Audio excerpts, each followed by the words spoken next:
Story, the Rockefeller Christmas tree is here, y'all. Okay, but let me just tell you, this is amazing. So there's a gardener at Rockefeller Center. His name's Brian Pazzi. It has been his job for decades. He probably has a fancier title than gardener, so I'm sorry if I'm disrespecting you, Mr. Pazzi.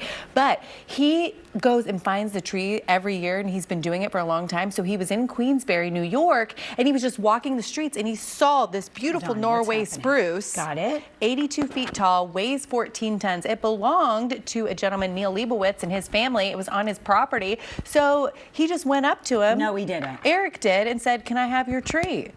And Neil said, "For what?" And he said, "For the Rockefeller Center Christmas party." And he said, sure. So it made the 200-mile journey. It is now there. You can watch it live right here on NBC, November 30th, 8 to 10 o'clock. They're going to light it. But, I mean, those trees come from people's yards that Eric just finds. I love it. Yay, I cannot wait. I love to tune in to that Christmas special. There's always something behind. There's always a story behind the story behind the story. And I like that he's just been doing it for years. I need somebody to help me buy new decorations, but then it's like pathetic. Like, why would, then I'd have to pay that person because I'm not super creative, but will you help me? Sure. And I'll pay you in friendship dues? I have yes, I love a friendship due. I have a wreath. Mandy just wants a six-pack and she'll help me.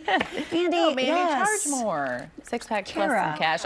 Yes. I have this wreath that is about, I mean, it's huge, huge. And my old neighbor, Joyce, she was lovely. She moved and she had an estate sale. And this huge wreath was over there. And my mother went and she came back and she said, "How much was it?" "There's this beautiful wreath." She said, "I think it's like $40, but it's amazing. You need to get it." That's a bargain. Nobody bought the wreath. The next day, it was out on the curb. My mom comes. Yay! Oh, goodness. Somebody's trash is another person's treasure. Who is barely as big as the wreath is just like, you know, carrying it down the road. So anyway, I have this wreath. I think of Joyce every time I hang it up. Okay, this next story, I can't wait for you and Kate to experience, but it's the Slumu Institute. Have you heard of slime?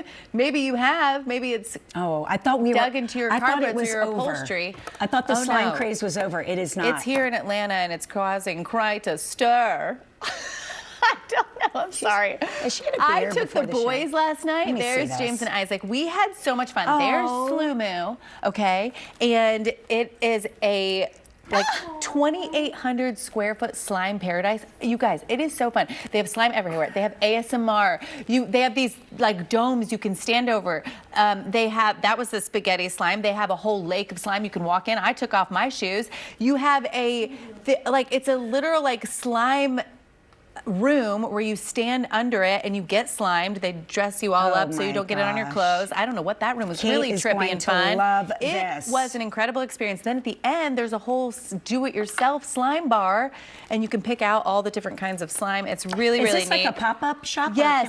There's tons of people around to help. The staff was really friendly. And then I heard the guy that I think was in charge. He was sort of milling about. He was very cute. He was telling somebody else, he said, if you get this stuck in anything, all you have to do is spray white vinegar on it, and it comes right out. Good, because I don't know if anybody needed to know that, but Jim was very upset by the whole slime. The boys had a blast. Okay, white vinegar. All right, that's awesome. I'm so glad.